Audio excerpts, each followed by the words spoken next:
হাল্লা চলেছে যুদ্ধে। সত্যজিৎ একটা সিনেমা করেছিলেন, গুপি বাঘা ফিরে এলো, সেখানে হাল্লা রাজা যুদ্ধে যাচ্ছেন, লোক লস্কর লট বহর সব নিয়ে। তেমনি বাংলাদেশের হাল্লা রাজা তারেক রহমান, তিনিও এক প্রকার যুদ্ধে যাচ্ছেন, যুদ্ধ জয় যাচ্ছেন। তিনি মালয়েশিয়া হয়ে চীনে যাবেন। আজকে তিনি মালয়েশিয়া রওনা হচ্ছেন। মালয়েশিয়ায় 21 তারিখ 22 তারিখ দুদিন থাকবেন। 22 তারিখ থাকবেন না, 22 তারিখ রাতে উনি রওনা হয়ে চীনে যাবেন। তাহলে চীনে গিয়ে 23 তারিখে পৌঁছাবেন। এদিকে 23 তারিখে চীনের পররাষ্ট্রমন্ত্রী ইয়াং ই তিনি ভারতবর্ষে আসছেন। তার সঙ্গে পররাষ্ট্র দপ্তরের সব কর্তা চলে আসছেন। এবং আপনাদের বলে রাখি, বাণিজ্য মন্ত্রীও আসছেন। তার নামটা আমার ঠিক মনে নেই এই মুহূর্তে, হঠাৎ মনে পড়লো। বাণিজ্য মন্ত্রীও আসছেন, সুতরাং বাণিজ্য দলও আসবে। কারণ আমরা যে সমস্ত সেক্টরগুলো খুলছি না এক এক করে, সেই সেক্টরগুলো নিয়েও কথা বলবেন সেই পররাষ্ট্রমন্ত্রীর সঙ্গে তাদের বাণিজ্য মন্ত্রী। এইদিকে আবার 24 তারিখ বোধহয় চলে যাচ্ছেন আমাদের শি জিনপিং। তিনি যাচ্ছেন রাশিয়া। রাশিয়া থেকে তিনি যাবেন উত্তর কোরিয়ায় কিম জং উনের সঙ্গে কথা বলতে। সেটা নিয়ে আমি ভিডিও করেছিলাম। পড়ে থাকবেন হচ্ছে প্রধানমন্ত্রী, মানে চীনের প্রধানমন্ত্রী। কমিউনিস্ট পার্টিতে তার কথার কিন্তু কোনো দাম নেই। কমিউনিস্ট পার্টি অথরিটি অনুযায়ী চলে।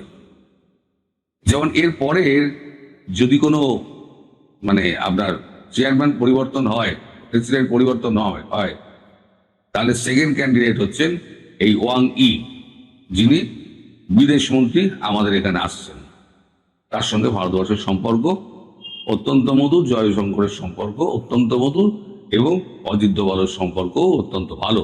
মধুর বলবো না, ভালো। এরপর আবার আমাদের পুতিন এবং জিনপিং একত্রে ভারতবর্ষে আসবে মাস দুয়েকের মধ্যে। সেই ডেটটা এখনো ফিক্স আপ হয়নি, কারণ তিনটে রাষ্ট্রপ্রধান তাদের ডেট ম্যাচ করা, সময় ম্যাচ করা, সিকিউরিটি অ্যারেঞ্জমেন্ট, এগুলো সময় লাগে, এটা আমি বলেছি আপনাদের। তাহলে এই যে আপনাদের কাগজে একেবারে দিস্তে দিস্তে লেখা হলো, যেন হাল্লা যুদ্ধে গিয়ে একেবারে ব্রিফকেস ভর্তি করে সব মেমোরান্ডাম অফ আন্ডারস্ট্যান্ডিং সব সই করে আনবেন। আচ্ছা, পৃথিবীতে মেমোরান্ডাম অফ আন্ডারস্ট্যান্ডিং প্রচুর সই হয়, লাখে লাখে।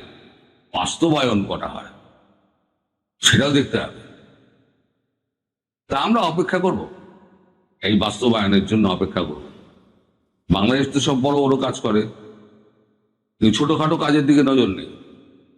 এই যে বর্ডারে উচ্চিংড়েগুলো সব এসে 200 মিটার 100 মিটার ঢুকে ভারতের চাষিদের ক্ষেত থেকে ফসল তুলে নিয়ে গিয়ে নাচতে নাচতে যাচ্ছেন, ওই তাদের মধ্যে একটা জামাত নেতা দেখি না তো। তারা লোকাল ছেলে পিলেদের এগিয়ে দিচ্ছেন, গুলি খেলে তোরা খা, আমার তো চাই ডেড বডি। আমি তোর ডেড বডি নিয়ে আমি রাজনীতি করব, আমি পার্লামেন্ট গরম করব, আমি বিশ্বের রাজনীতি গরম করব। আমি তখন বলে বেড়াবো যে আমার সীমান্ত হত্যা বেড়ে গেছে, ভারত সীমান্ত হত্যা করছে। তা সীমান্ত হত্যা যে তখন যে বলবে, ভারতও কিন্তু সোশ্যাল মিডিয়া এইসব তুলে রাখার ছবিগুলো না সব জড়ো করে রেখে দিচ্ছে মুখের ওপর চাপাটি মারার জন্য। এবং ওই যে ধারালো অস্ত্র নিয়ে সব আমাদের সেনাদের, বিএসএফ এর সেনাদের কাটার জন্য এগিয়ে আসছে, আর ওপাশ থেকে ফোঁসরাচ্ছে। বিজেপি আর বিএসএফ মুখোমুখি দাঁড়িয়ে বচসা হচ্ছে, সব কিন্তু তুলে রাখা হচ্ছে। আমি আমার জমিতে আমি কাঁটাতারের বেড়া বসাচ্ছি, তাদের তোমাদের আপত্তিটা কোথায়? বিশ্বকে বোঝাক, তখন বিশ্বকে বোঝাবে কোন? আর তুমি আমার সীমান্তে ঢুকে তুমি এ সমস্ত কর্মকাণ্ড চালাবে, সীমান্ত কি তোমার মানে আন্তর্জাতিক মহল কি তোমার গলায় মালা পরাবে? তোমাদের লাশ চাই, তোমরা লাশের রাজনীতি করো। তাই তোমরা পেছনে থেকে, জামাত নেতা তারা পেছনে থেকে, যারা এই বর্ডার জুড়ে যারা জিতেছে, তারা পেছনে থেকে লোকাল ছেলে পিলেগুলোকে, মূর্খগুলোকে এগিয়ে দিচ্ছে গুলি খাওয়ার জন্য দু চারটে গুলি খেয়ে মরুক, আমরা আমাদের রাজনীতি আমরা চমকাবো। এই হচ্ছে ব্যাপার। এর মধ্যে আবার একটা নতুন খবর রয়েছে, সেটা হচ্ছে ভারত আজকে একটা সফল টেস্টিং করেছে সমুদ্র রক্ষক SF-130। এর পাল্লা হচ্ছে 10,000 কিলোমিটার। সফলভাবে এটা হয়েছে, পরীক্ষিত হয়েছে রাশিয়ার সঙ্গে যৌথ প্রযুক্তিতে। এটা আজকে টেস্ট করা হলো। সেই টেস্টের ছবিটা দেখুন, তারপর আমি আপনাদের পরবর্তী অধ্যায় বলছি। দেখলেন যে জাহাজটাকে মারা হলো সেটা হচ্ছে ডামি জাহাজ, পুরনো জাহাজ, তাকে সমুদ্রের মধ্যে রেখে দেওয়া হয়েছিল এবং প্রায় 4-5 হাজার মাইল দূর থেকে, কিলোমিটার দূর থেকে এইটাকে ছাড়া হয়েছে। এটা একেবারে সফলভাবে ইঞ্জিন রুমে গিয়ে ধাক্কা মেরে পুরো জাহাজটাকে নষ্ট করে দিল। এটা হচ্ছে মেসেজিং। এভাবে মেসেজিং হয়। মেসেজ কাকে দেওয়া হলো যে এর পাল্লা হচ্ছে 10,000 কিলোমিটার। আবার তুমি রেড সিতেই থাকো, অথবা তুমি ইন্ডিয়ান ওশানে থাকো, অথবা তুমি যদি বঙ্গোপসাগরে ঢোকো, আমেরিকা তোমার রক্ষা নেই। আমার জমি থেকে, আমার সীমান্ত না পেরিয়ে রাফাল জেট ওইটাকে আকাশের ওপরে 25,000 ফিট ওপরে উঠে এটাকে ছেড়ে দেবে, তাহলে কাজ হয়ে যাবে। সুতরাং মেসেজটা যেমন আমেরিকাকে দেওয়া হলো, তেমন টার্কিকে দেওয়া হলো, তেমন পাকিস্তানকে দেওয়া হলো, এবং সঙ্গে চীনও।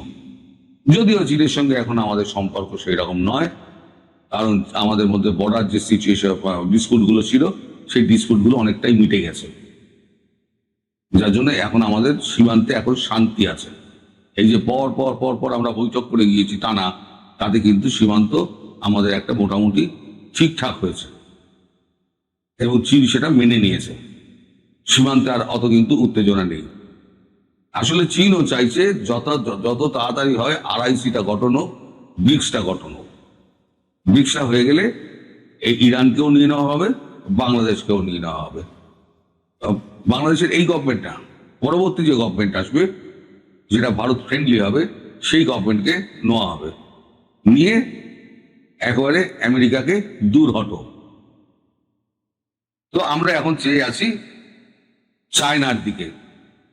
মালয়েশিয়া ঘুরে তিনি চায়না গিয়ে কত MOU তিনি বাক্স বন্দি করে, মানে ব্রিফকেস বন্দি করে তিনি নিয়ে আসেন, এবং সেটার কটা বাস্তবায়ন হয় আপনাদের কাগজে কিন্তু জানাবেন আমাদের। যদি না জানান তাহলে কিন্তু খুব রাগ করবো। এগুলো জানাবেন, আমাদেরও তৈরি হতে হবে। আপনারা এত শক্তিশালী হয়ে গিয়েছেন, আর চায়নার কোলে ওটা মানে আপনি কি করলেন? ভারতকে খেপালেন, আপনি আমেরিকাকে তো খেপালেন। এবার 15 দিন 20 দিন অপেক্ষা করুন, 2-3 সপ্তাহ, তাহলে পরে বুঝতে পারবেন কেমন গলা টিপে ধরবে। কারণ আপনি কিন্তু, আপনারা আমেরিকার করদ রাজ্য, তাকে আপনাদের দাস বানিয়ে রেখে দিয়েছে। এই যে চীনে গেছেন না, সেটা কিন্তু পুরো বাঁকা চোখে এরকম করে দেখবে, সোজা চোখে দেখবে না। এবং তার জন্য বেন ক্রিস্টেনসন মারফত যা যা কাণ্ডগুলো করা হবে, কারণ বেন ক্রিস্টেনসন পাঠানো হয়েছিল যাতে চীনের থেকে আপনাদের দূরে রাখা যায়। সে তো ব্যর্থ হয়েছেই, কিন্তু তার ব্যর্থতার দায়টা গিয়ে পড়বে তারেক রহমান অ্যান্ড কোম্পানির ওপরে। আমার মনে হয়, সত্যি মিথ্যে আমি বলতে পারবো না, কারণ আমি তো গণৎকার নই, এটা হয়তো তারেক রহমানের প্রথম এবং শেষ বিদেশ সফর। হ্যাঁ, ঠিক শুনছেন, এটা হচ্ছে তারেক রহমানের প্রথম এবং শেষ বিদেশ সফর প্রধানমন্ত্রী হিসেবে। তারপরে তিনি যেতেই পারেন, বিভিন্ন দেশে যেতে পারেন প্রধানমন্ত্রী হিসেবে। কারণ আমাদের দেশের কূটনৈতিক যারা রয়েছে, ব্যক্তি রয়েছে, তারা বলছে এলোমেলো পররাষ্ট্রনীতি, যে পররাষ্ট্রনীতির হাল হকিকত বোঝা যায় না, কি করতে চাইছে বোঝা যাচ্ছে না। ভারতের সঙ্গে পাঙ্গা নিচ্ছে, আমেরিকার সঙ্গে পাঙ্গা নিচ্ছে, সকলের সঙ্গে পাঙ্গা নিচ্ছে। পার্শ্ববর্তী বড় রাষ্ট্রের সঙ্গে পাঙ্গা, যার সঙ্গে এগ্রিমেন্ট করে করদ রাজ্য করে দিয়েছে তার সঙ্গে পাঙ্গা। আর চীন এইখানে কোনো ইনভেস্টমেন্ট করবে না। তাই আমি বলছি আপনাদের কাগজগুলো যেন বড় বড় করে, আজকে যেমন একেবারে আপনারা একেবারে দিস্তে লিখেছে,